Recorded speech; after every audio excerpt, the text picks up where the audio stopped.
Nomiki Show.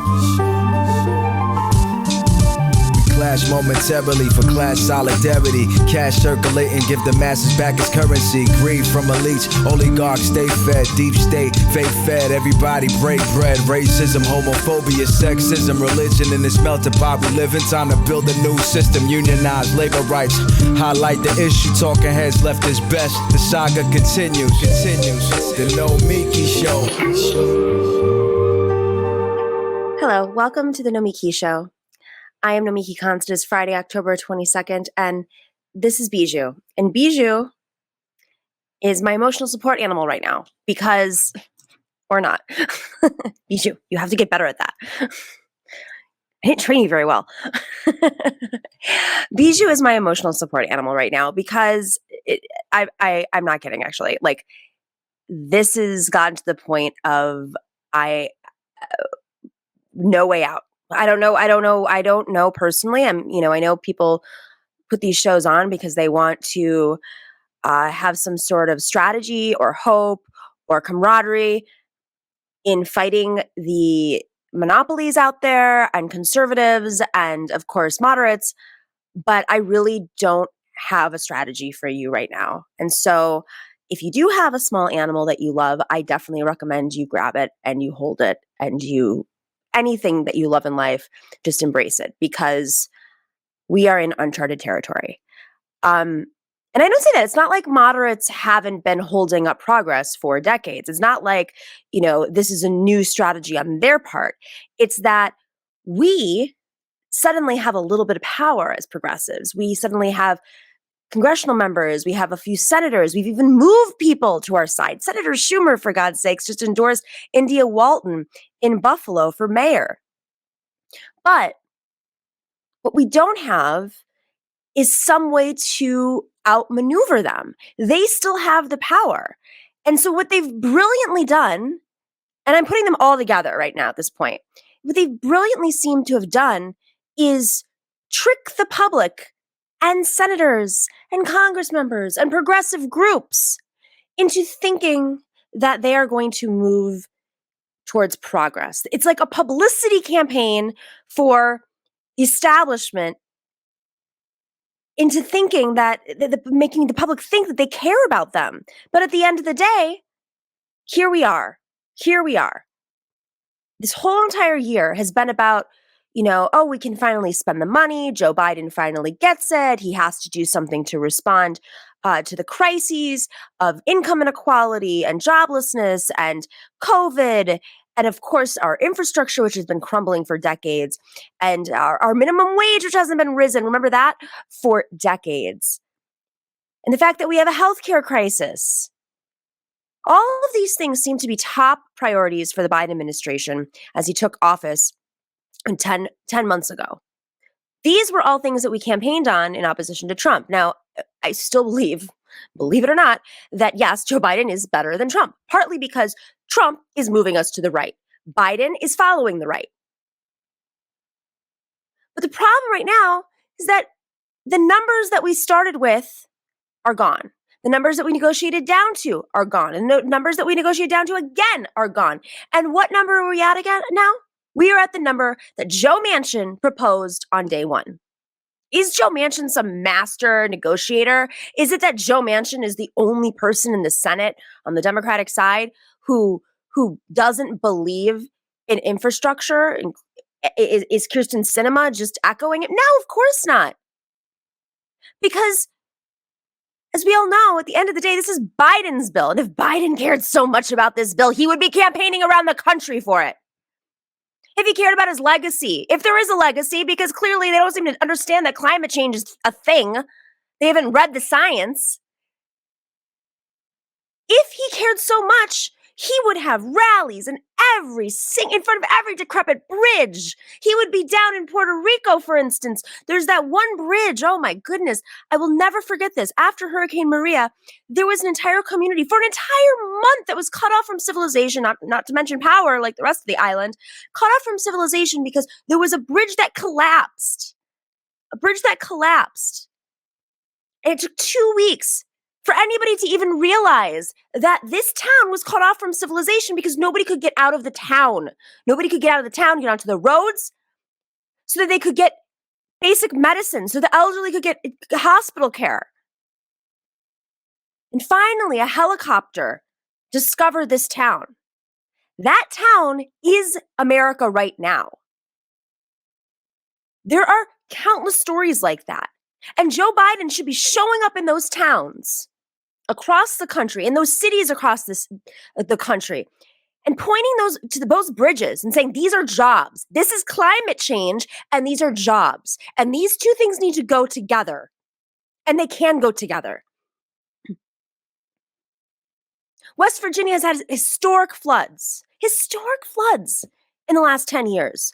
It's not that Joe Manchin doesn't know this. He has a Senate office. He has constituents who call for services. Of course he knows this. And it's not that it's just Joe Manchin. But if they're going to use Joe Manchin as their scapegoat, they got to do a better job at acting. And if they're not going to do anything to publicly pressure Joe Manchin, then we have to publicly pressure Senator Schumer and Joe Biden. Because this is not a game.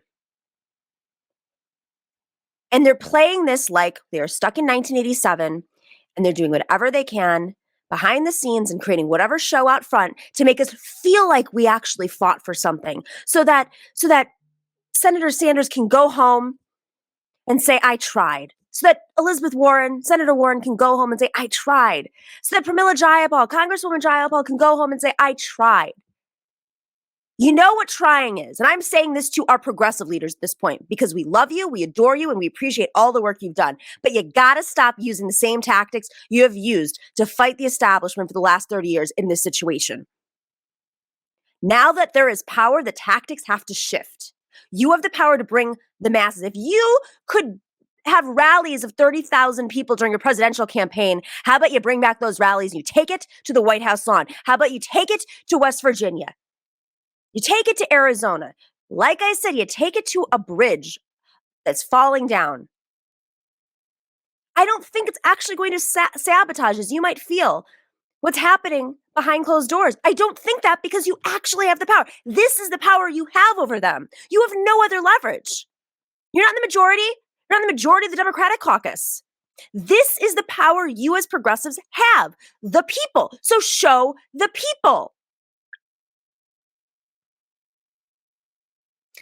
All right, we're going to be talking a lot more about this today. We have a wonderful show. This is Femme Friday, as you all know. Femme Friday is a very important day because, did you know this? We are the only show on the internet that does this. Only show that focuses on having all female voices on a show once a week. And we often talk about issues that relate to society. Isn't that crazy that women can go on TV and talk about issues that relate to society and not be catty? It's just shocking. I only know of one other show or a couple other shows that have all women talking about politics, but they always seem to fight with each other. And I'm just, maybe women can do other things. And that's what we're doing here on Femme Friday. I don't know if you get my point. We talked about this on Majority Report this week, and I stand by it that it's the system. And representation matters. And so if you don't see a different version of something, you may not know that version exists. So what we are doing on Femme Friday is something radical. Radical! Women have ideas! And they're going to talk about ideas that relate to them and to other people. And they're not going to do it while trying to cut each other's heads off. Crazy. All right, we have a wonderful show today. We'll be right back after this break.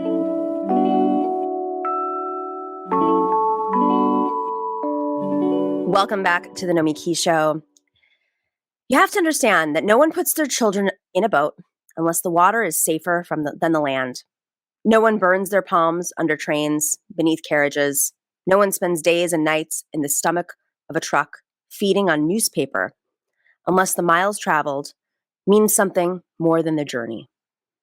No one crawls under fences. No one wants to be beaten, pitied. No one chooses refugee camps or strip searches where your body is left aching, or prison, because prison is safer than a city on fire. And one prison guard in the night is better than a truckload of men who look like your father. That was a poem called Home by Worcestershire.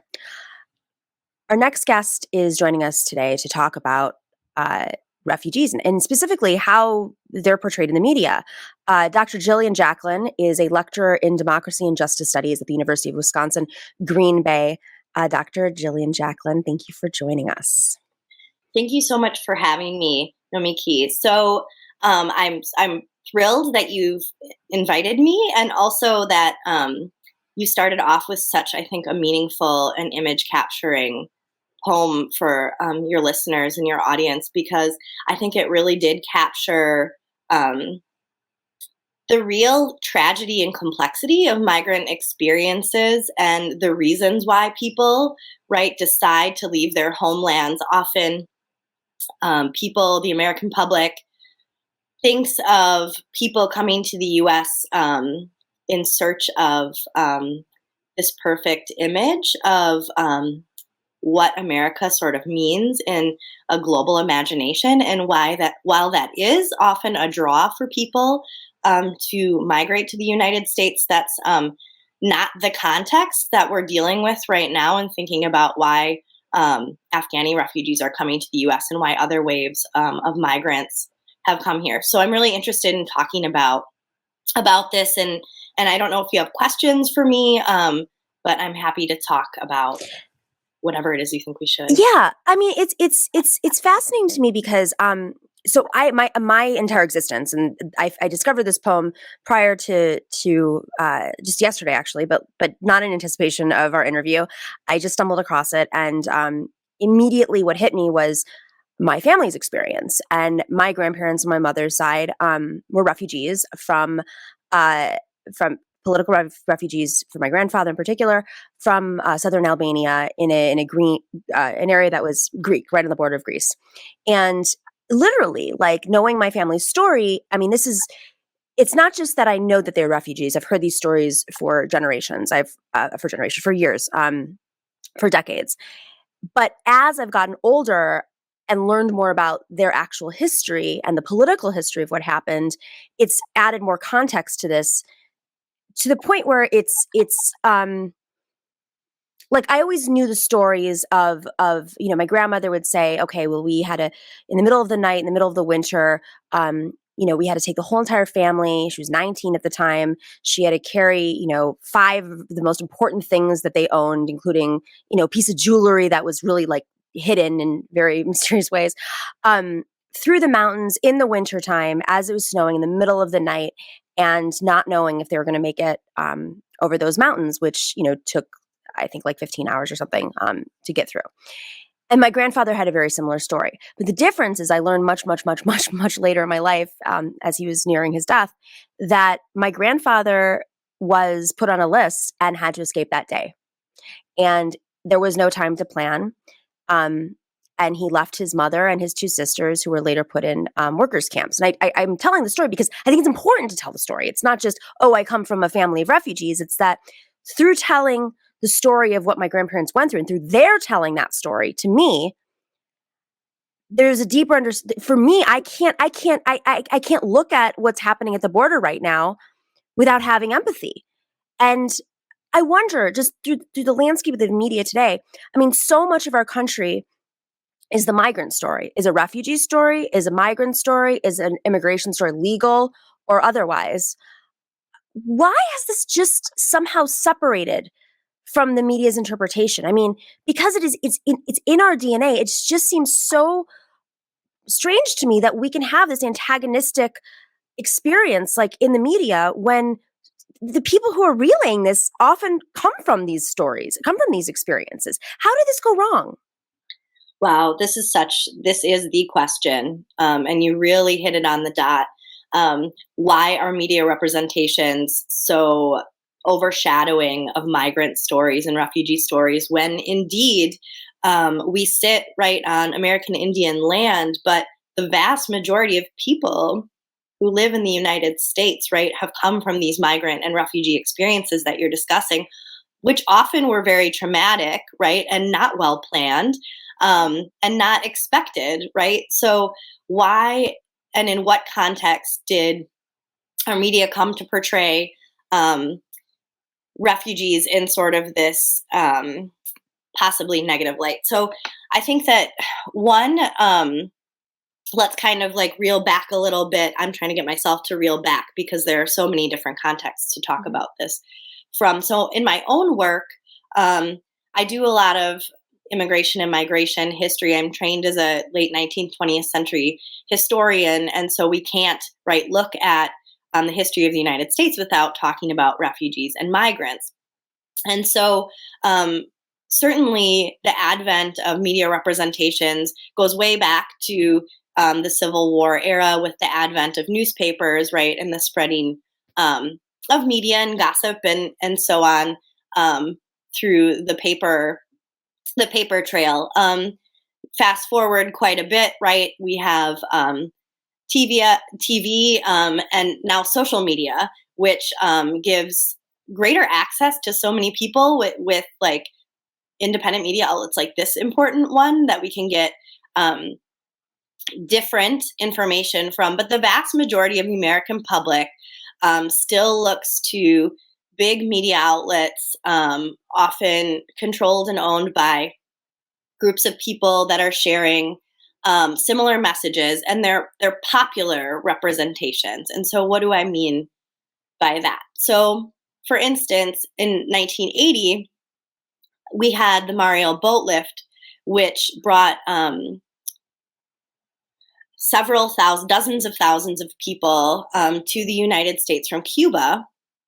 And it was from the very onset represented as the Castro administration emptying Cuba of criminals and sending them to the United States. This is in the particular Cold War context of the era, right? And so it's important, as you said, to contextualize what's going on in the particular political and economic climate, both in the sending country or nation state, but also within the United States, right? And that's particular depending upon where you are at any particular moment. So in the Cuban context in 1980, the migrants who came, so we had at least 12,000 Cuban refugees come to Wisconsin, which is where I am. And then they were scattered to different refugee camps throughout the United States, right? As you indicated, no one hopes to bring their children into what many have called prisons, right? I mean, really, detention camps are not places that people often want to go. And in the Cuban refugee case in 1980, for instance, Fort McCoy, which is where we're housing Afghani refugees right now, was not a lovely place. And it's not because of the employees per se or the content. This is a chaotic context, right? Mm-hmm. So as you indicated, your grandfather found out the day before, right, that he was going to need to leave, that he was on a list, that he was in danger, that his family could be in danger, and he needed to leave. And that's the case in a lot of migrant stories, in a lot of refugee stories, and certainly the case for Cuban refugees in 1980 and for Afghani refugees right now, and also in the case of Central America and a lot of Salvadorian refugees and Guatemalan refugees who literally feel like they have no choice but to leave. So it's important, right, to note that there's national media representations, they influence local media representations, and so on and so forth.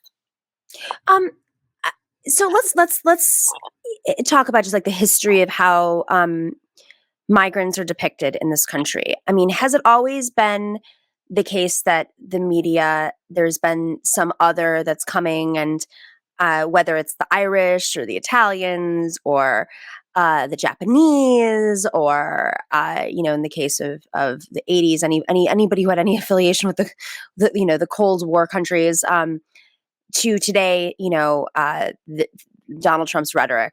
I mean, what has this? It must have always existed. It just seems much more pronounced now. Yeah, that's such an important question, and indeed, there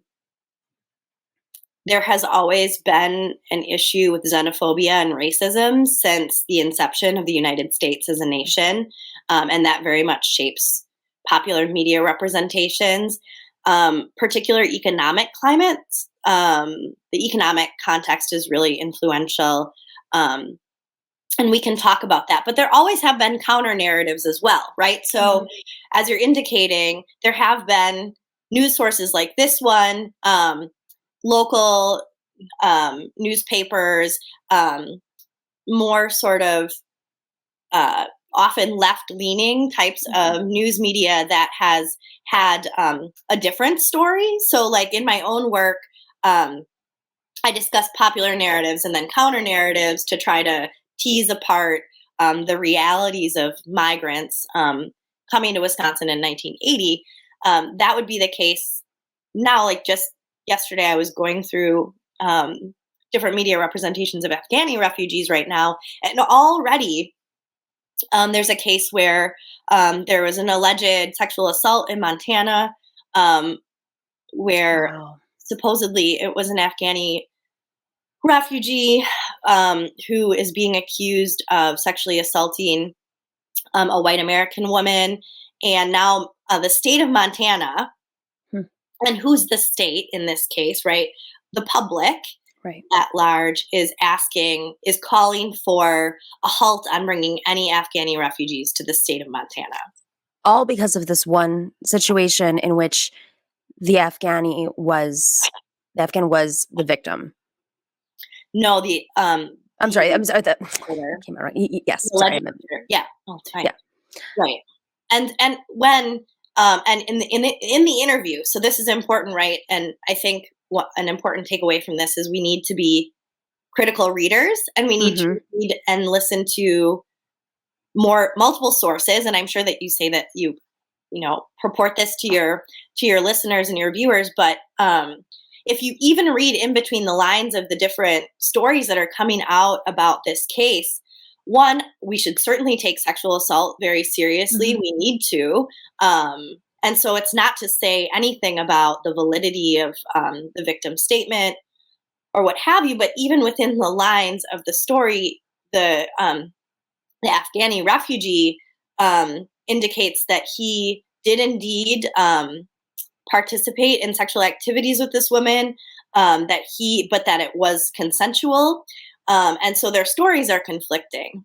And so this is obviously a very sensitive and important topic, and should always be, but it's important to think about two contexts of criminality. So we're asking how the history of how long has this been going on? How long has media been shaping refugees and migrants as criminals? Since the inception of the nation, it's always very, very racialized. It depends on the sending nation and the American public at large's perception of the particular group of refugees in the particular historical moment. I mean, I think what's so shocking about this is say this were, it's alleged, but say this were true, or we don't know for sure. So let's make that very clear. But say it were, okay, and that okay, that this happens in society. It is not something that is completely, it's not like refugees are the only perpetrators of rape. I mean, this is just this fantastical like media. The messaging is it's straight out of Donald Trump's. They're coming here, they're criminals, they're going after your daughters. I mean, this is an old tool. I mean, they did this with Puerto Rican community in New York. They did. The Japanese community. We just had somebody on a couple of days ago to talk about the internment camps and the messaging that was thrown out then. And I don't understand why we keep falling for it as a society, and we don't just put our foot down and say this is not the case. And yet most Americans don't even believe this. I mean, do they? Do they fall for these, or is it sort of something that there's a drop in your mind and it creates this context for a debate? No one actually believes these things, but now we're all kind of biased because we've been hearing it over and over. So we're seeing refugees in a different way, even if we don't buy into these sort of narratives. Does that make sense? Yeah, it makes total sense. And I think that you captured it completely, which is what is the logical sort of person say to themselves? Well, certainly we had a massive Me Too movement and still do in the United States. We know that sexual assault is rampant, that people of all genders and sexual identities experience sexual assault, and perpetrators come from all different backgrounds, right, and communities. And so why would this one alleged instance, whether it occurred or not, and it's awful if it did, and it's really sad that this is coming out in this way, why would this story then be so profoundly shaping narratives? And I will say that when I ask people about the Mario boat lift that are around, let's say that, because it actually happened like 4 years before I was born. So, but my parents were adults, and they both, when I ask anyone that it's a baby boomer era, they will say, oh, that's when Castro sent all those criminals to the US. And that messaging keeps repeating itself, and it really doesn't seem to be going away. And I think, like, what you're indicating is so important, which is that we have to continue to talk about xenophobia, right? Fear of others, and also deeply inherent racism that is really shaping these narratives.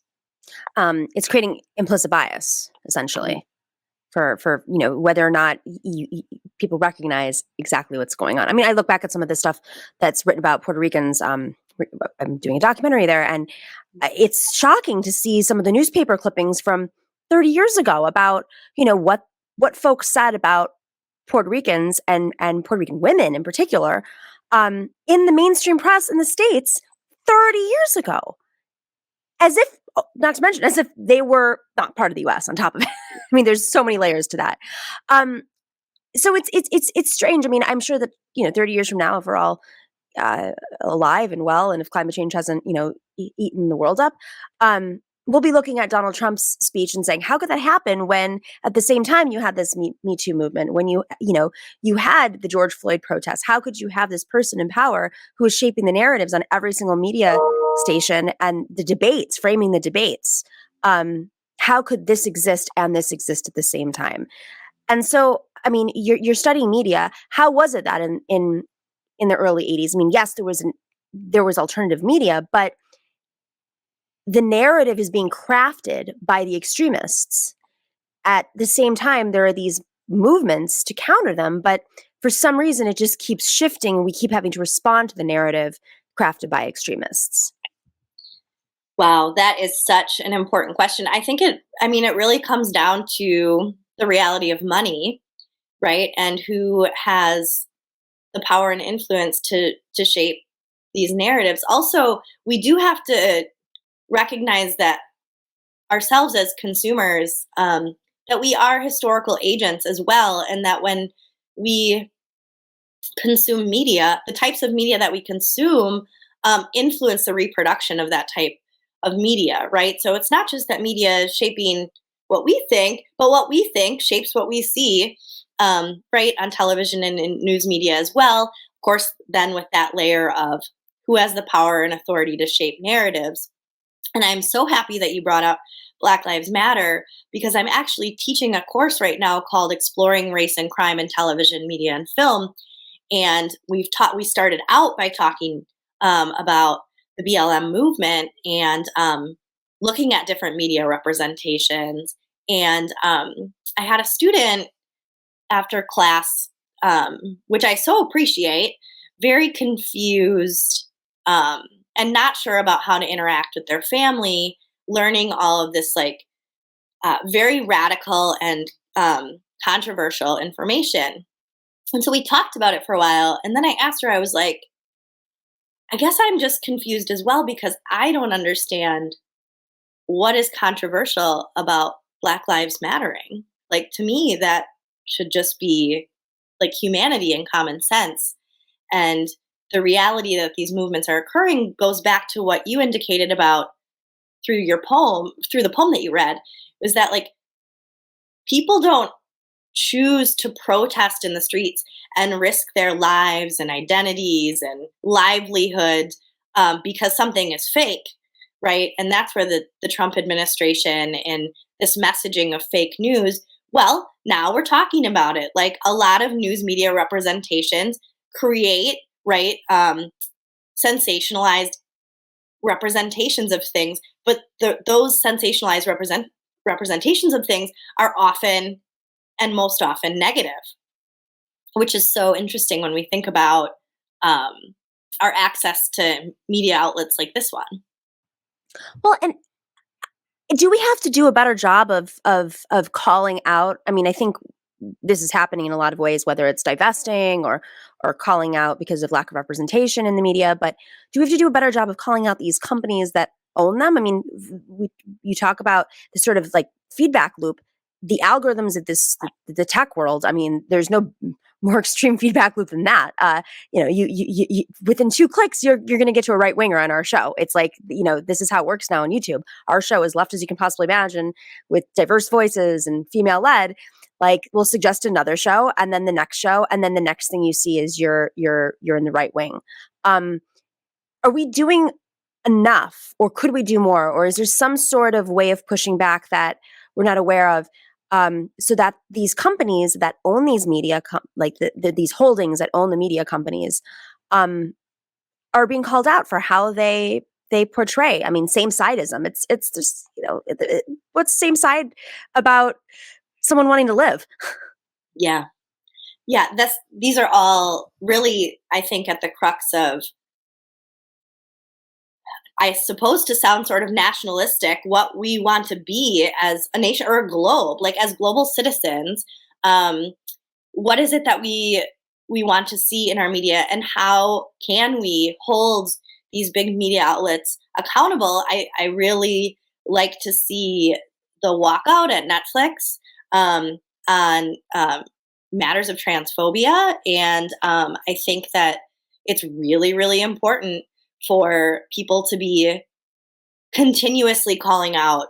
But the reality is we've had such political repression against these quote unquote unpopular ideas on the left historically, right? Again, since the inception of the United States as a place. And so it often, people feel like they have to be so brave, even in the context of classrooms. Right now, there's a bill on the floor of the Wisconsin state legislature to make it quote unquote illegal to teach critical race theory in colleges and universities.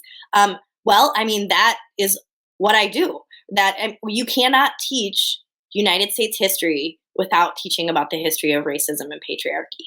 It's impossible, because the popular representation, if we want to bring it back to media, of the United States is a heteronormative white nuclear family. Yes, we are seeing changes, but we have to understand that those changes are often driven by profit.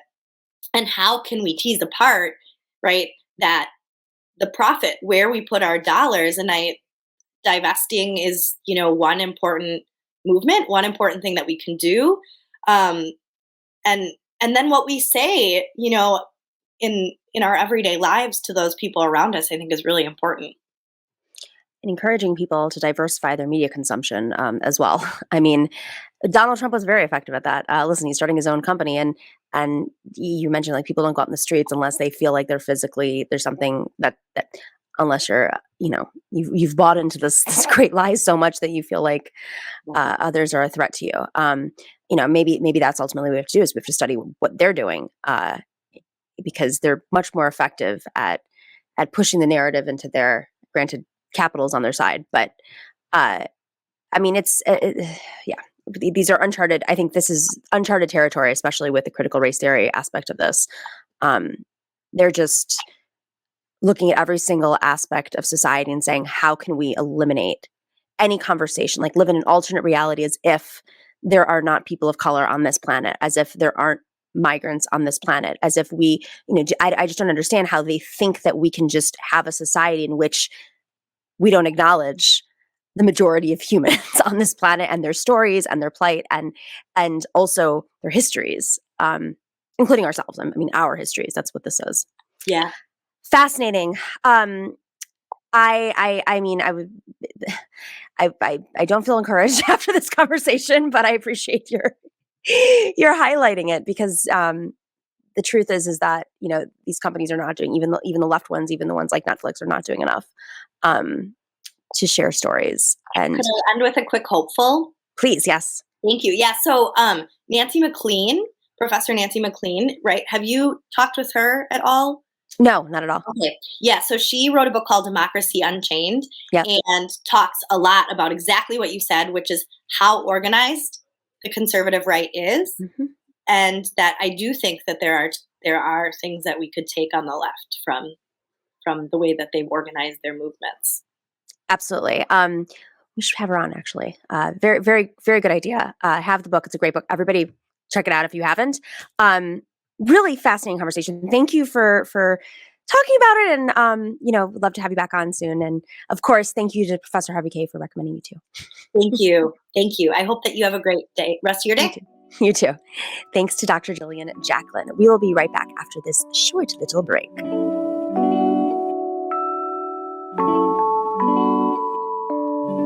Sunset Lake CBD is a farmer-owned company that ships craft CBD products directly from their farm in Vermont to your door. You know, we love Sunset Lake CBD. They're like a stellar company. As we sit here and we talk about labor, as we talk about what makes a company a strong company, a company that supports its workers and supports rural economies, Sunset Lake CBD is fighting all of the interests by being an amazing company, just by doing what's right. I know that sounds crazy, but your personal politics, your company politics, how you operate is a form of politics and it's a form of resistance. And so I look at Sunset Lake CBD as the kind of company that we need to see more of in this country, because they're doing all these things right. Not only is it an amazing product, not only does the CBD do great things to your aches and your pains, but they support their rural economy. They've diversified a Ben & Jerry's farm, which was a dairy farm,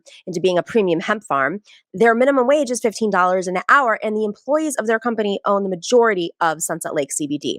On top of all that, they put their money into advertising with quality shows like our show and the David Pakman Show, and of course, the Majority Report. They have all sorts of products. They have dog biscuits, there's tinctures, there's lotion, they've got CBD chocolate and fudge and gummies, and they all are there to help you with your aches and your pains and tranquility. I use it all the time. I use Arnica. I have back pain. I was on a flight, a really long flight, as you guys know, this week, and sure enough, I had lower back pain because I was on this very, very, very long flight. And so I grabbed my Sunset Lake CBD lotion, which has arnica in it as well, or excuse me, the salve, I should say, which has arnica in it, because right away, not only did the CBD soothe my back, but the arnica relieved the pain. Fantastic products. Every single product I've had of theirs, I could not recommend seriously, every single product I've had, I'm like, okay, yeah, this is the jam. This is it. And it's not only me, my family's into it now. My aunt's ordering stuff from Sunset Lake CBD. I know you guys are doing it. And if you do order from Sunset Lake CBD, make sure to go to sunsetlakecbd.com and type in NOMI, N-O-M-I, and you will get 20% off of your entire order. Sunsetlakecbd.com, type in NOMI, N-O-M-I, and you'll get 20% off of your entire order. I'm telling you, everything is amazing. Even the food. It tastes delicious, which is kind of dangerous, like the gummies. I can't order any more gummies because I'll eat the whole bottle. But go check it out, sunsetlakecbd.com.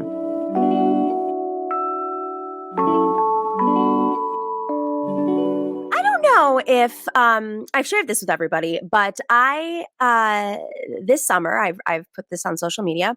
This summer, I decided, after intervention from several friends of mine who were a little bit, just a wee bit older than me, I had a few friends say, Nomi, you're in your late 30s and you might want to think about whether or not you're there yet or not. You might want to think about freezing your eggs.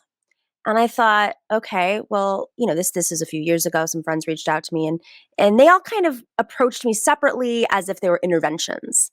And I was like, okay, maybe, sure. And then as I approached my late 30s, I decided, okay, I'm in a place where I could do this. And I found out that there are cheaper ways of doing this by going abroad, which is what I did this summer. Is I went to go freeze my eggs.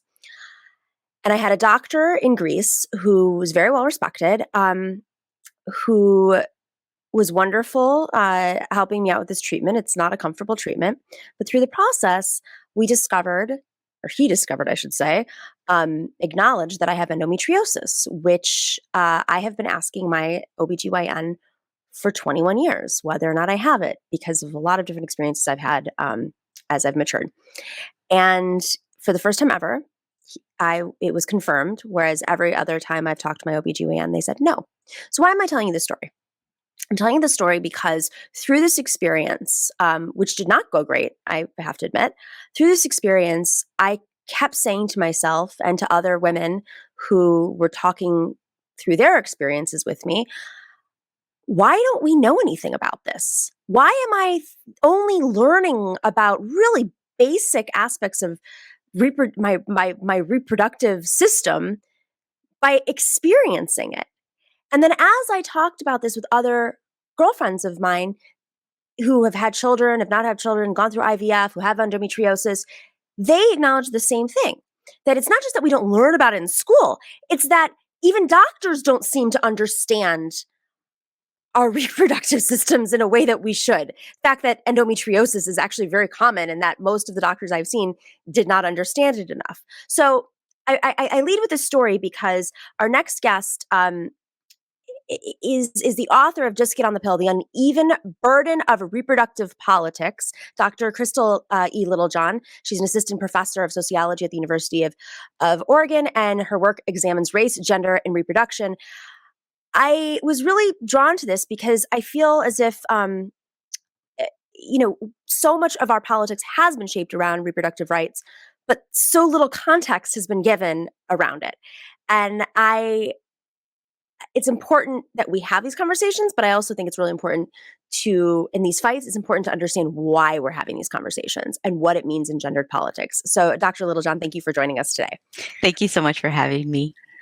I don't know if you could hear my opening with my little story, but I've been losing my mind in the last, month or two since I went through this experience, because I feel like I've committed so much of my political life to fighting for women, for fighting for reproductive justice. And then I just had this experience where I barely even know where my ovaries are.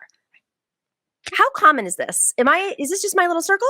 No, I think it's far more common than people realize. Lots of women and people who can get pregnant don't necessarily know about their bodies at all. And I think it is kind of baked into the way that we raise children.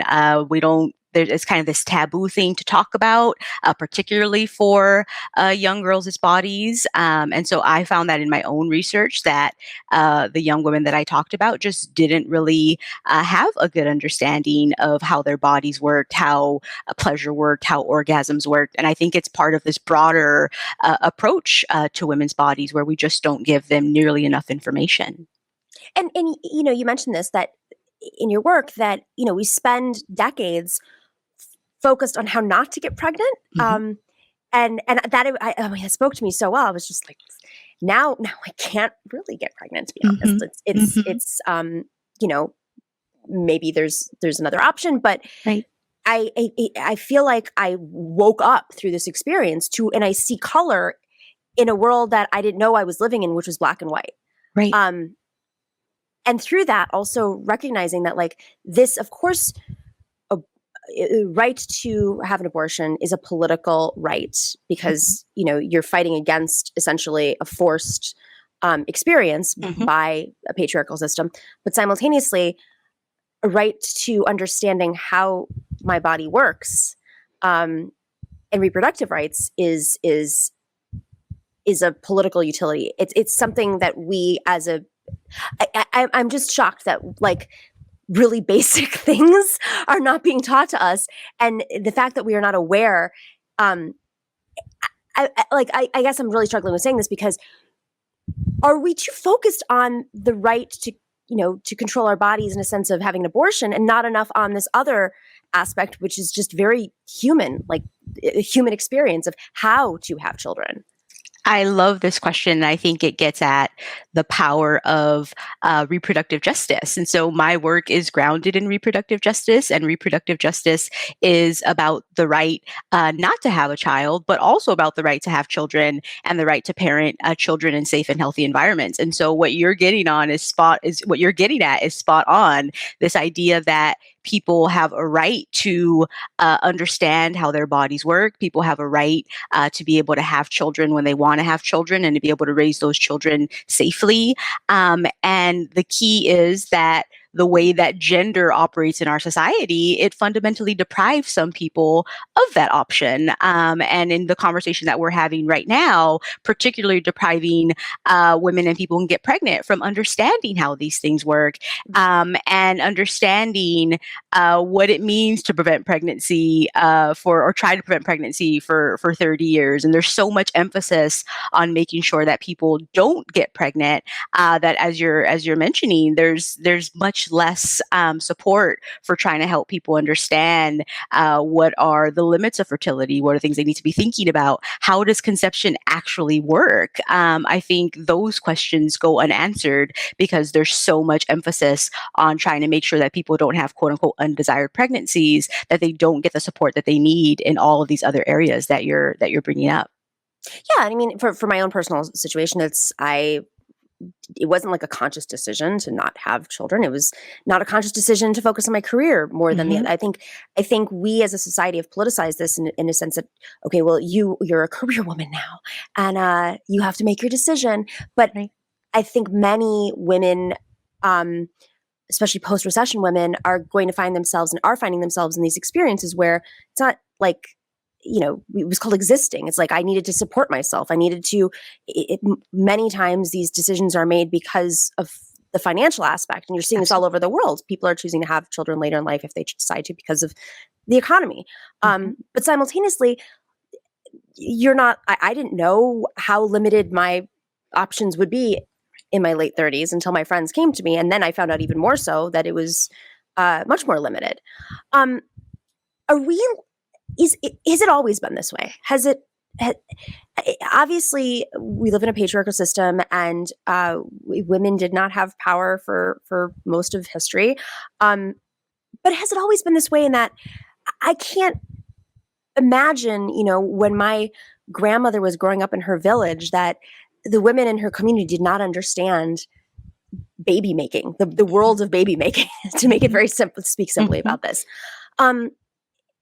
Is this something that, like, I almost feel like we almost had my mother, for instance, she did not talk about these things with me because she did not want to raise me to be in that confine of this is so you be who you want to be in life. Has there been sort of this reaction in history? Does that make sense? Yeah, no, absolutely. I think that's a great question. I would say there's been kind of uneven knowledge around how fertility works and how pregnancy works. I do think that there was much more communal support for people trying to get pregnant in the past. There was much more involvement. I love the experience that you were talking about at the beginning, where you have friends kind of telling you about kind of their concerns, in part because it reflects kind of what I would say is part of the hallmark of the experience of trying to have children historically, where you did have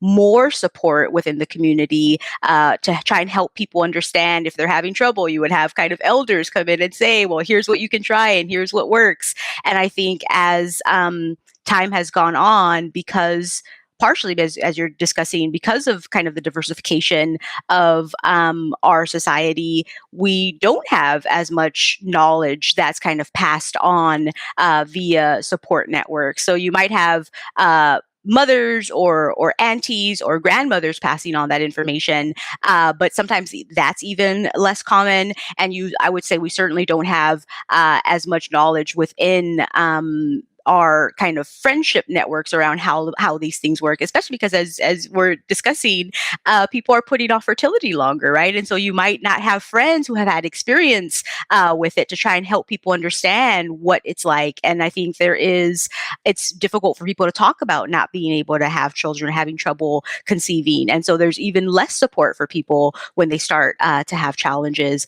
And so I would say historically, I think that there was more communal support around helping people both prevent pregnancy and try and have children. And I do think that as our society has changed over time, we do see some of that kind of fading away. For sure. I think that resonates for me.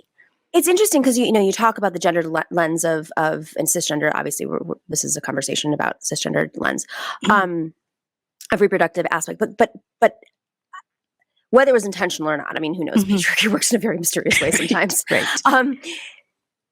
It's almost as if instead of women, maybe the last wave of feminists focusing on reproductive rights and right to have an abortion, right to have autonomy over your body, and then it's like through that, and then simultaneously work, equal pay. Obviously, women are in the workforce full force right now, and bearing the consequences of the workforce. And there are more women in college than there are men now. But through that, it's like the actual holistic part of being a woman has somehow been eliminated from the conversation. And I'm thinking, should we have, or should we be doing now, having conversation about what it means to be a woman so that not only women are able to talk about what is very normal for them, but men are able to talk about it too. And that it's a more holistic conversation rather than a reductive conversation. Does that make sense? Yeah, no, that makes sense. And I think it's a fascinating opportunity to kind of think about what it means to be a person belonging to different gender categories, as you mentioned with talking about a cisgender lens. And the way that I see it is just more of an opportunity to talk about how people experience their gender identity, whatever that gender identity might be, and to think about the ways that our society enables and constrains them to live the lives that they want to live. And so when we talk about what it means to be a woman, right, there might be somebody out there who wants to have children and who wants to stay at home with those children, but might feel pressured from friends who feel like, she should be out there, she should be working, she shouldn't necessarily want to stay at home with her kids. And so a definition of what it means to be a modern woman for that person might feel particularly constraining. Whereas for another woman, the ability to have kids, but to have a job and to feel like, she's trying to achieve work-life balance, that might feel the kind of what it means to be a woman for her might feel less constraining. And so the way that I think about it is to really interrogate how our gender categories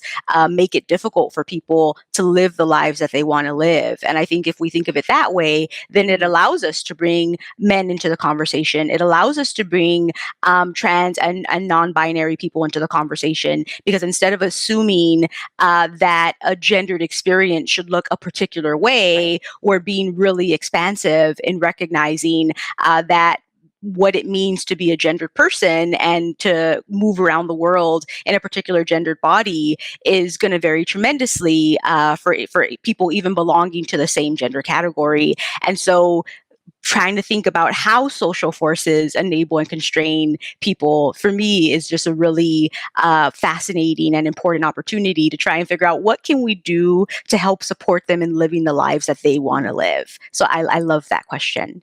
And it's interesting because it's I'm through the workforce aspect, I'm curious if,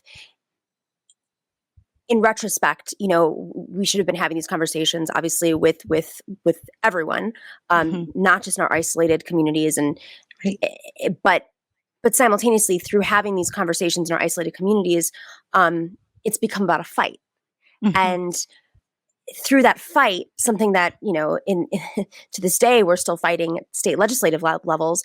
After we've won many of these fights, we're losing we've lost touch with ourselves, essentially, and who we are and how we live as humans on this planet, how we reproduce on this planet, how we reproduce, who reproduces, Because my experience as a cisgendered woman is very different than a man's experience, than a woman's experience. I mean, these are all very different experiences. But if we can't even get to the basics, how are we going to have these much bigger conversations about reproductive justice when we're still essentially fighting these fights from 30, 40 years ago? Absolutely. Absolutely. And I think it is just really disheartening to see how we, after so many years, still just can't have honest conversations with people about their bodies, honest conversations about what it means to conceive, how to conceive, what it means to be struggling to conceive. I think it's fantastic that we're having much more open discussion about people's struggles to conceive when it comes to talking about experiences with miscarriage, right? All of this, I think, is incredibly important for helping us have a more expansive discussion about reproductive freedom and reproductive rights across the spectrum, right? So from the ability to have an abortion, as we started out talking about, or the ability to just be able to conceive, have a child, and to be able to get the support that you need to be able to raise, or that people need to be able to raise their children. And so it is disheartening for me, but I also think I'm hopeful, just because people keep agitating and we keep, even though sometimes it feels like it's just incremental progress, that is progress that's being made, that has to be made. And the fact that people just don't give up just kind of is what gives me hope to just keep doing the work and keep moving forward. How important is the pill in this fight today? The pill remains tremendously important. One of the things that I really like to stress, especially as we're talking about threats to abortion rights, is that the pill and other forms of prescription contraception can't be a substitute for abortion rights, right? People need access to abortion. In my own research, right, I find that having access to methods like the pill is incredibly important for people to be able to achieve their reproductive dreams, but they also ended up needing abortion. And so sometimes when there's this conversation around abortion rights, I feel like the pill can be pitted against abortion as a solution to abortion restrictions. And I think it's really important to recognize that the pill is one of the most important technologies that has been invented in the last century. It has done tremendous work to be able to give people control over their fertility. And so it's hands down, we say how important it is. I can't even put into words how important I think it is.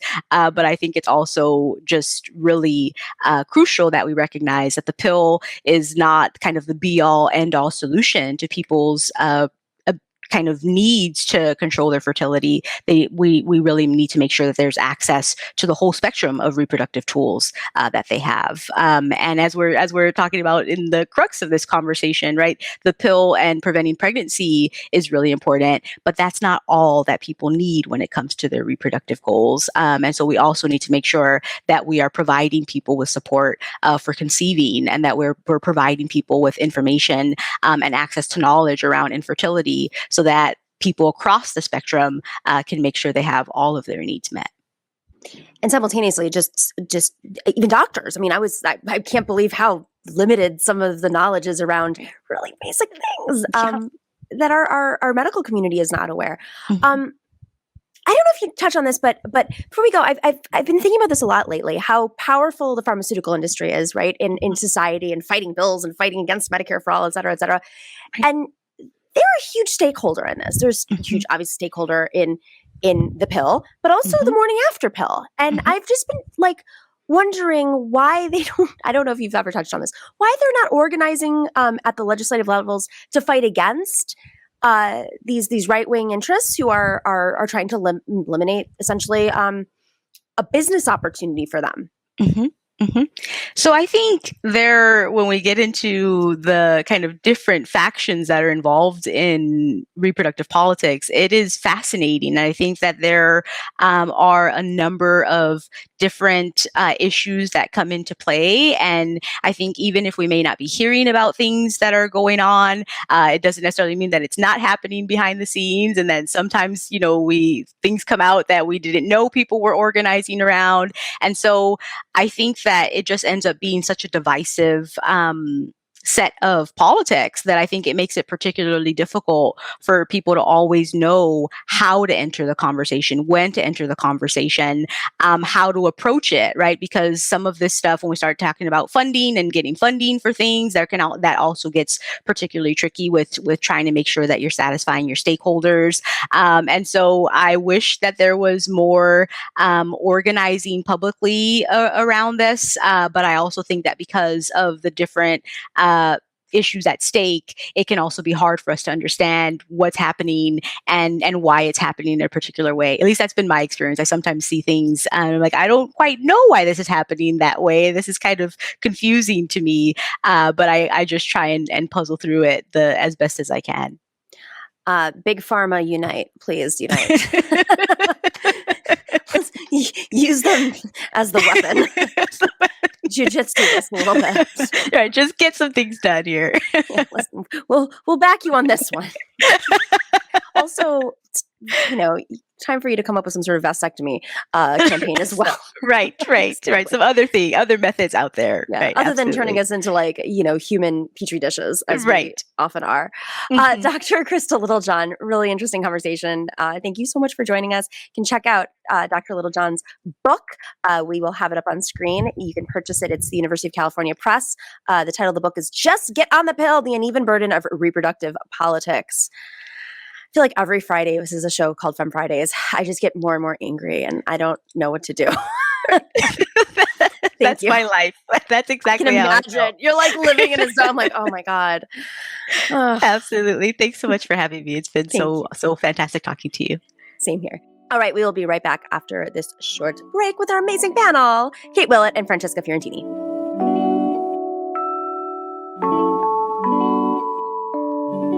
Welcome back to the Nomiki Show. Kate Willett, learning a lot of interesting things about Kate Willett. She's the co-host of the comedy podcast Reply Guys.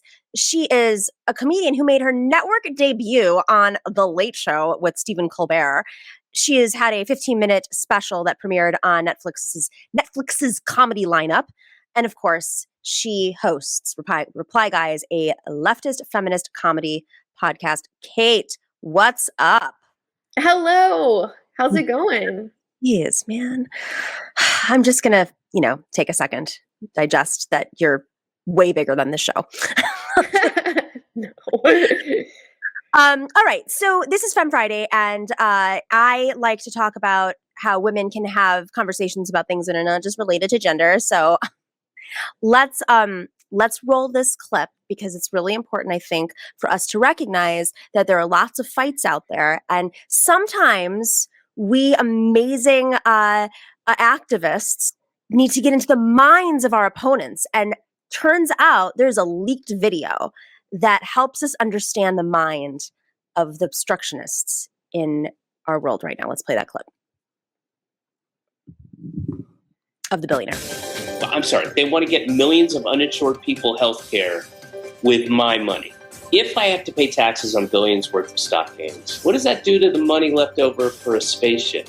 Breaking news. Leaked webcam footage of billionaire playboy Grayson Von Trapp revealing his astronomical tax avoidance while condescending the working poor. And now, excerpts from the leaked video. Hey, Cap, it's Grayson. I'm back from Dubai. I want to check in on my money. It's been 2 days now. How much has my stock in Amazon and Facebook gone up since COVID? 10 billion. Huh. Just 10, huh? All right, so what does that mean? I'm sitting at roughly 110 billion now? All right, let me cut to the chase. I want to go to space. Outer space, that's right. I want big spaceship energy, real long, but with girth, How much do you think that'll cost? 10 billion? But that's all my COVID cash. How am I going to... No, I don't want to liquidate the stock. Then I'd have to pay taxes on that. I know, right? Oh, it's hilarious. Well, what if I just borrow against my profits? Powell at the Fed has things pretty set up for me. Real easy to get a cheap loan. Okay, great. Blast that off. Next topic, income taxes. How much were they last year? 0. Again, perfect. Great. No, I know. My sister is working 2 jobs as a teacher and an EMT. All she does is pay income tax and rent.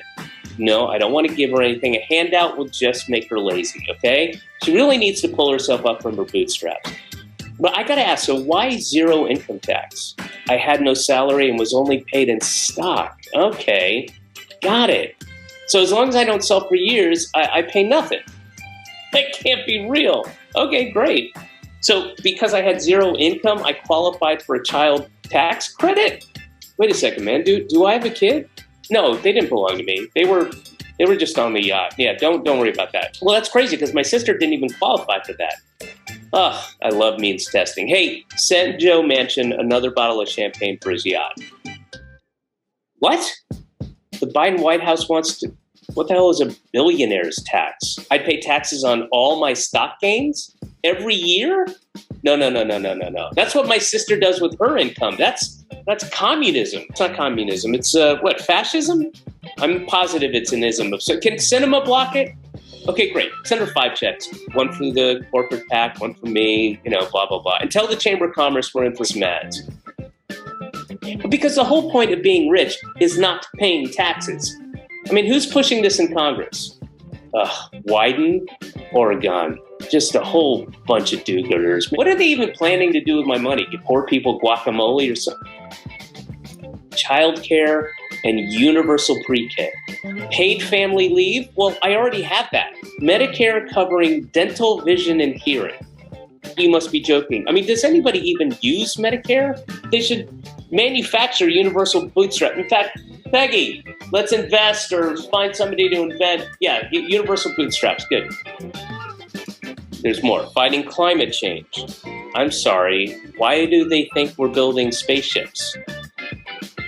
All right, well, you know the deal. Just buy a couple senators. I think we only need 2. And then put out a shit ton of misinformation. Last question. If I have to pay taxes on billions worth of stock gains, what does that do to the money left over for a spaceship? So I'd have roughly $81,769,242,682. Well, let's do 2 spaceships then.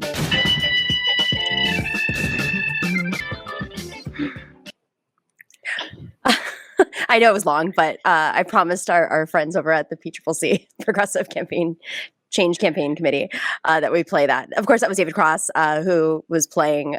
In case you didn't know, that wasn't actually Stop. What? Yeah. I mean, the internet is very literal, so sometimes you have to disclaim just the apartment alone. You're like, nope, don't buy it. that was my Sorry, dad. David. Dave, you're doing well, but not that. You know what I mean? It's very obvious. Hey, Francesca. Hi. A lot of people thought this was real, which I think is like, Of course. it speaks to the fact that it's not that far off. So yeah. Wait, who actually thought this was real? I did not see It's this. the internet. Oh, I saw people thinking it was real on the internet. Yeah, for sure. Yeah. I mean, sadly. my mom probably. Yeah. Well, David Cross, to be fair, is a brilliant actor. Very smart takes. What I love about this though is they've really kind of hit all the bases, like every single base of where we are in this fight. The billionaire spaceship, girth situation, the fact that they can set up multiple committees and give multiple checks through all those different entities in a way that you and I are limited when we are able to we can only give like $2,500 to Kyrsten Sinema, but of course he can do it through many different entities and family members. Yeah. And then highlighted the 2 senators who seem to be holding everything up, I don't know. I woke up this morning feeling very gloomy about our prospects as a civilization.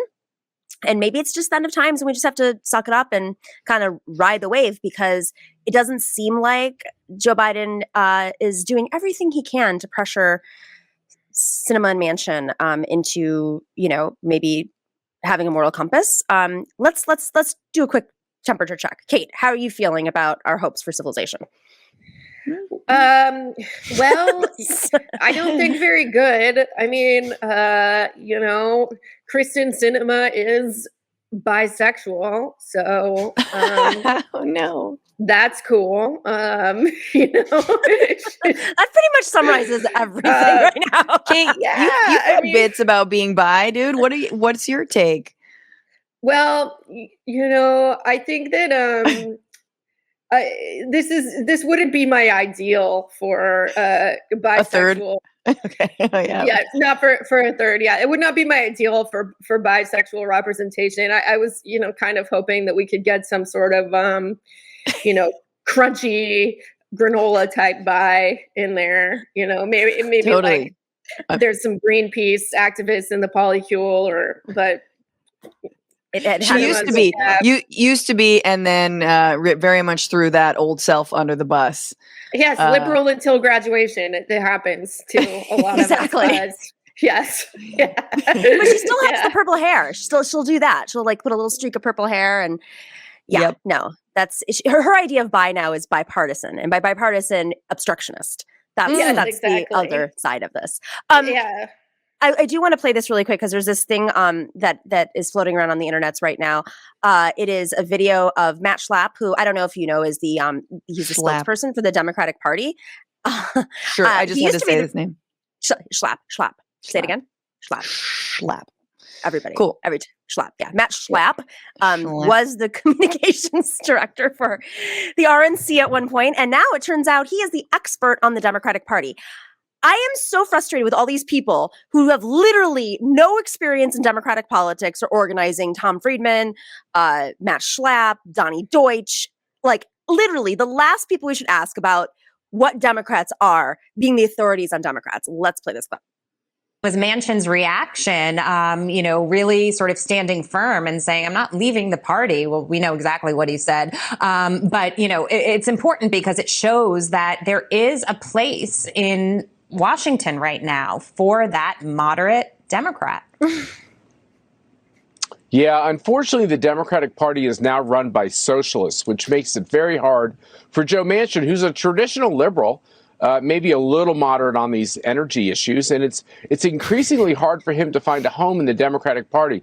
I don't know if I see him becoming a Republican, but if he became an independent, like Senator Angus King from Maine, the question would be, would he caucus with the Democrats? Would he caucus with the Republicans? But here's the truth for every pro-business kind of moderate Democrat. Is there a home for them in this Democratic Party any longer? Thank you for that question, Matt Schlapp. And no. How about just no? Just leave. I would slap him silly. I'll tell you that. Yeah. I was waiting for that. Kate, okay. I'm a professional, so yeah. Yes. The next comedy special is just 15 minutes of Schlapp jokes. Yeah. The rest of the show is just slapping. No, but for real, this to me is an emblem of what we're experiencing. This is Fox News, the former RNC communications director, literally setting the debate for us. And we get sucked into it. We're doing it right now. We're getting sucked into responding to this, but it is the headlines everywhere. Tom Friedman's, column today is about this. The New York Times they all pick up on this. It's all about what they're determining is the narrative. And I don't know, Kate, is it really about him turning Republican? Is that his leverage, or is there something else happening that we're not seeing with Manchin? Like, what does he want? Do we lose her? Kate's frozen. Is everybody? No, Francesca, your eyes are moving. Okay, Francesca, you pick it up. I was just going to say, who cares? He's acting and voting like a Republican now. He's doing a better job than Republicans at completely transforming a once transformative bill. Biden seems to be caving on a lot of things, which really sucks. And honestly, I think I definitely am coming to the conclusion that mass action and people like, the climate justice folks, Native American activists who've been arrested outside of the White House, Sunrise activists, that's the way to go, actually, that mass pressure is the thing to do. Mass action is what we need more of, because honestly, we can't trust Democrats even when we do mass actions to get them elected, right, to actually deliver for the American people. So yeah, Manchin is doing nothing. It doesn't matter. It should not be a threat in the media, of course. If they do treat it like a threat, I feel like I've seen them evolve in the last 3 weeks. 3 weeks ago, they were all about bipartisanship. And now a week ago, I feel like they're getting on board to the idea that Kyrsten Sinema and Joe Manchin are operating in complete bad faith, and that they have no intentions of helping their president and the president of their party to get anything done. The last thing I'll say is never, ever, ever should we take any media outlet seriously, or I don't want to hear a single word. I don't want to hear Tom Friedman. I don't want to hear anybody talk about Bernie Sanders not being a Democrat ever again. Yeah, he was independent. The man is the budget chair leading the charge along with the president on this agenda. And yeah, he's an independent. And then you've got Joe Manchin threatening to leave the party. Get out of here. Who cares? But Francesca, don't you know that a Democrat can't get elected in West Virginia? That working people do not think that Democrats represent them. That this bill actually is communism, and communism is bad for business. Well, Manchin's constituents absolutely hate him. I just was lucky enough to get to spend some time in West Virginia, and I mean, people like truly detest him. I think one thing that a lot of people don't realize about West Virginia is the voter turnout is extremely low, and you know, there's a lot of structural reasons behind that. Like, if you are, I think, if you're felons in West Virginia, I believe, can never vote again, and like even things like you know, DUIs and stuff that disqualifies you from voting, which like a misdemeanor. Yeah, it's, you know, and a lot of people can't get time off work. It's very difficult to vote. So like a lot of the people that are voting for Joe Manchin, it's like, you know, this like really limited group of like extremely, you know, kind of right wing people, and it's not representing like people. I think in West Virginia are on the whole. I mean, there's a lot of Trump people, but there's also like a lot of like people our age and younger. I mean, people do not like capitalism, right? Because it has completely destroyed the economy of West Virginia, especially all the coal stuff, and people hate this man. So it's the idea that like he's doing this because of like, you know, what his constituents want versus like just his own business interests are it's ridiculous. Yeah, whoever runs against him next, because I do, unlike Sinema, who I really don't believe wants to stay in office, doesn't care. I don't know, maybe she's auditioning for a spot on like the next like rocket ship that goes to space. Unlike her, I actually do think he wants to get reelected. So I have a campaign idea for the next person who decides to run against Joe Manchin from the left. Find every single bridge that's broken, that's crumbling, every single pothole. This is like old school pothole politics. Put your sign there and say, pothole brought to you by Joe Manchin. You know, you got a message around this because, you know, you can't get to the polls because your bridge collapsed. Joe Manchin. Like, you have to loop him in with this is just old school politics, is you have to provide for your constituents, and he's not doing it. And there's this other narrative out there brought to you by the New York Times and Fox News that he's a good Democrat and he's good for business. Well, which business? Yeah. I would encourage folks, there's an awesome group called West Virginia Can't Wait. And there's a number of really good groups that are like, you know, very progressive. You know, they may not wear the like Medicare for all as much on their sleeve. They're more of a coalition than that, but like the politics, Kate's absolutely right. It is progressive. Folks have been burned by, you know, basically coal barons, you know what I mean? Like, and so anyway, they've been mounting challenges electorally, but it's been hard because you're combating a bunch of dark money. A bunch of dark money, and it's not necessarily dark money that's just coal. It's money Everything. coming from and I think that's part of the narrative that's frustrating. Exactly, EpiPens. His daughter. I think the number one employer in West Virginia is Walmart. Like, I mean, you know, there's a lot of healthcare jobs, and then there's a lot of teaching jobs, but like other than that, I mean, like unemployment is so high and people's prospects are so bad in a lot of cases. It's absolutely criminal that whoever the senator from West Virginia is not someone that is like voting for every possible social safety net program. Kate, I know you got to go, but you know, West Virginia, shockingly, is not our poorest state too. It doesn't even come in, I think, in the top, bottom 4. Says a lot about our country. Well, I gotta run, you guys. You gotta run. Thanks. It's such a pleasure to see you. Bisexuals forever. Okay. All right, I'll see you guys Hell later. yeah. Bye. All right, thanks, Kate. Bye, Kate.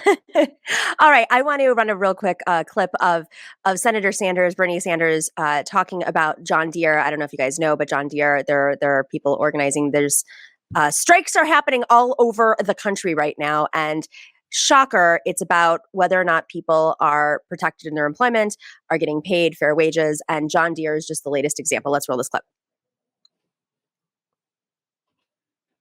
The chance to sit at home and some actual thinking time, and you think, really, what is my purpose here? Am I just to be some machine for some corporation to make money off of? And I more than share my time with my family with these companies, and for what?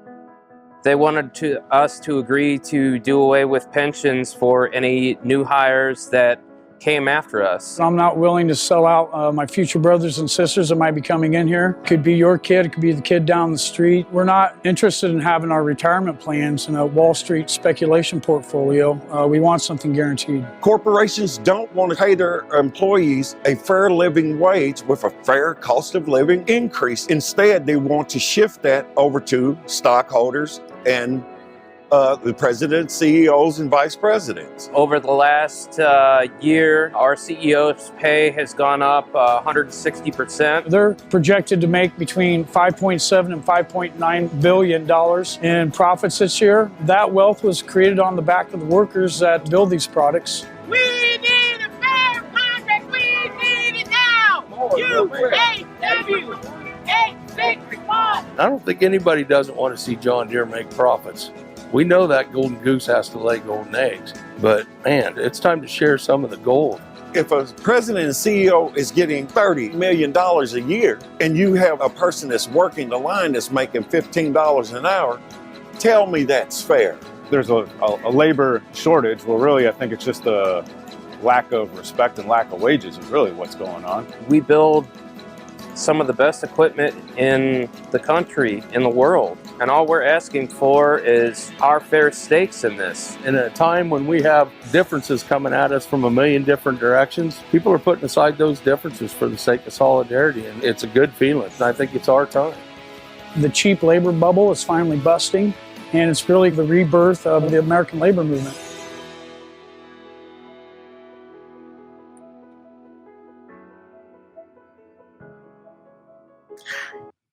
Okay, so I could not be more impressed with Bernie's troll level here, in that that ad spot could not be on TV, but Bernie Sanders is now his own little media empire, and it's a media empire of people who are like-minded and moved by these things, but also are willing to join in solidarity and be inspired to do the same thing. By the way, in their workforces. What do you think of what's happening in organizing right now with these strikes that are popping up all over the country?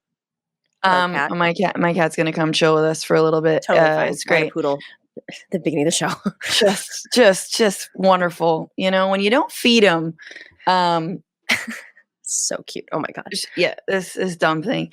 Yeah, I mean, I think it's amazing. I think that also, in a way, getting Trump out of the way has been really helpful, I think, for the labor movement in a sense, because you can hear him say, there's a gentleman, a worker in the clip who says, we're putting aside our differences. And I feel like those differences might be electoral, right? And so there's a lot of me that's thinking like, he had to get out of the way in order for folks to be able to concentrate and not be distracted on the bombast, the lies, the xenophobia, and actually look at what is happening. Companies are threatening every single day to go to Mexico, right? And they're not doing it in some, overtly racist way. They're just, in fact, they're just saying it. They're just being, capitalists. They're just being bosses. And so I think it's not just Trump getting out of the way. Obviously, it's the pandemic. It's the incessant, we love our essential workers. Oh, look at these essential things. These are folks who, just like what happening in Hollywood over here with all the crew members who went back to work like weeks after the pandemic, after the lockdown, an initial 3 weeks, maybe 2 weeks of locking down. Tons of workers went back. I think these are the same workers who went back, who were told, we've got ventilation, you wear a mask, We'll take we'll take your temperature as if that does anything. Right. Go back to work.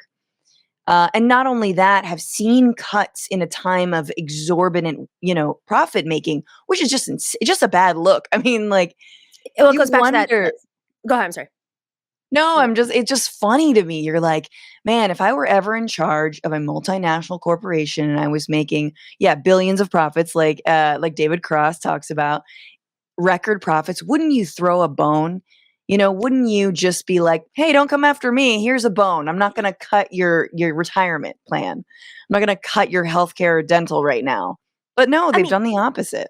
It's crazy to me because if you look back, not even 10 years ago, and you see the economic collapse that occurred in Greece, for instance, and what it started with pensions. It started with pensions, and then it spilled over into and pensions being cut that were tied into the Greek economy, and it was being decided on by Germany, frankly.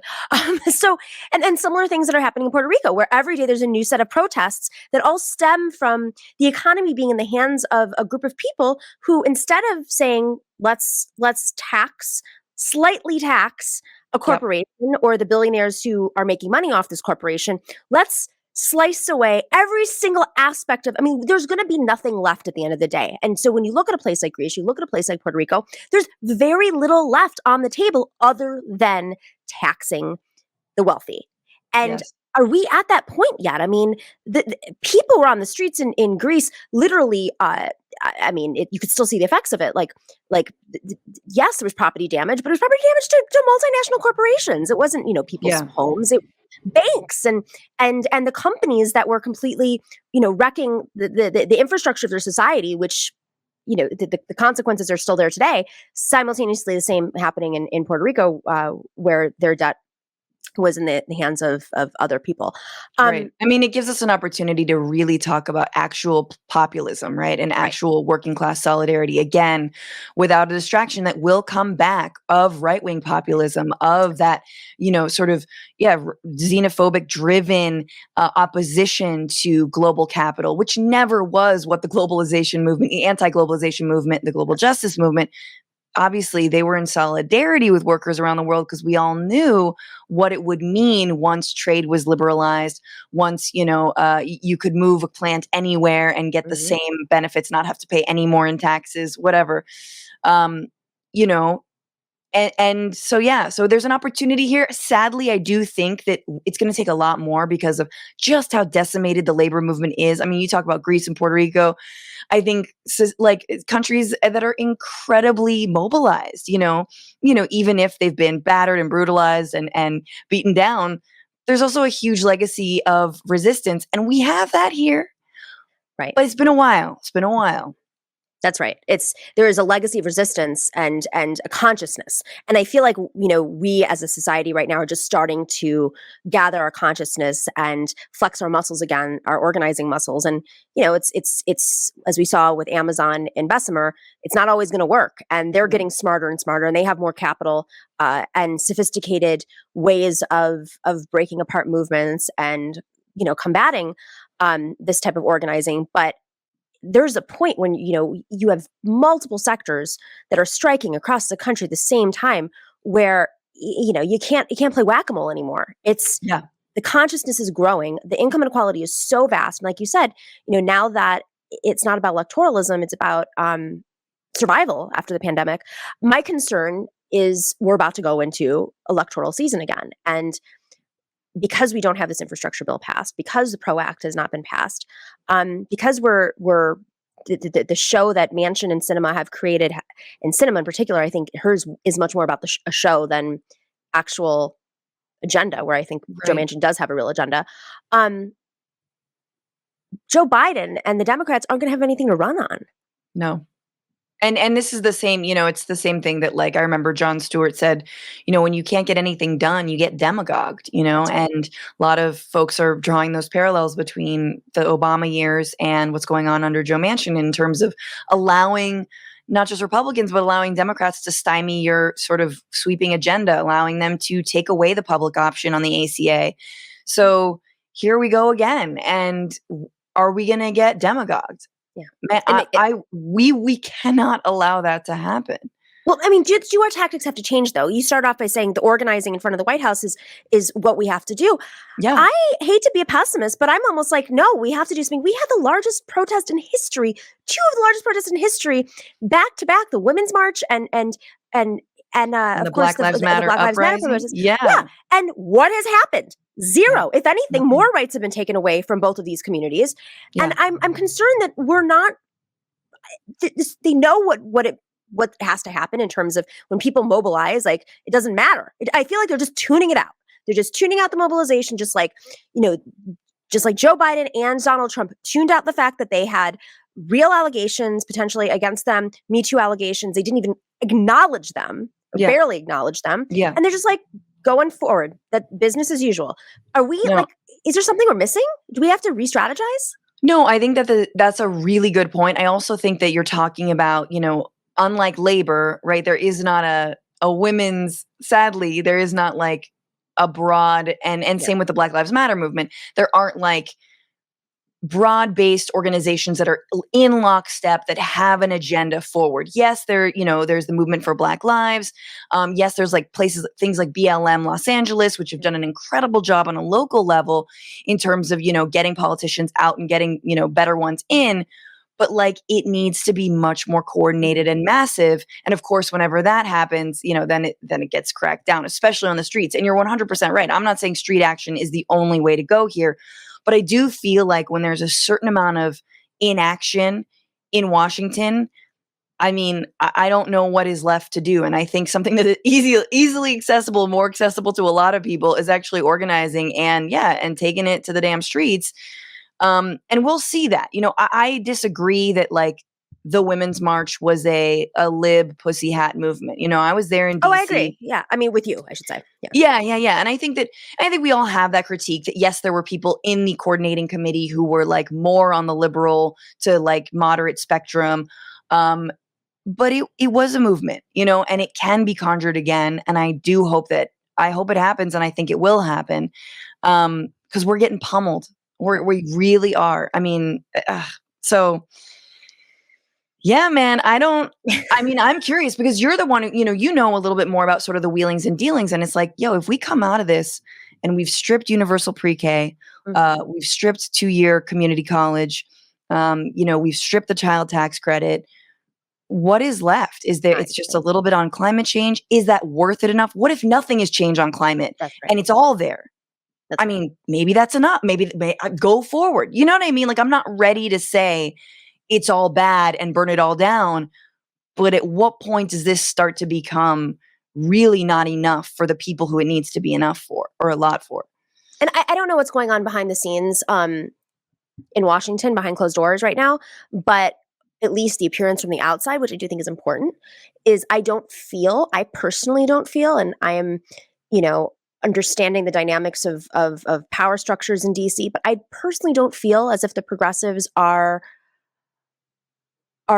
sharpening their weapons enough against the neolibs. I feel like and maybe this is, I think that this is being the sentiment of a lot of folks who put a lot of faith into the progressive movement in Washington right now, is we're getting rolled again. The way that, we did in the presidential primary, the way that we did, we were in the DNC chair fight. There were I can say for one, through my experiences working behind the scenes on some of the stuff, there is always a last minute move by the establishment to distort everything. They ride along. Yes, we're for progress. We are for reform.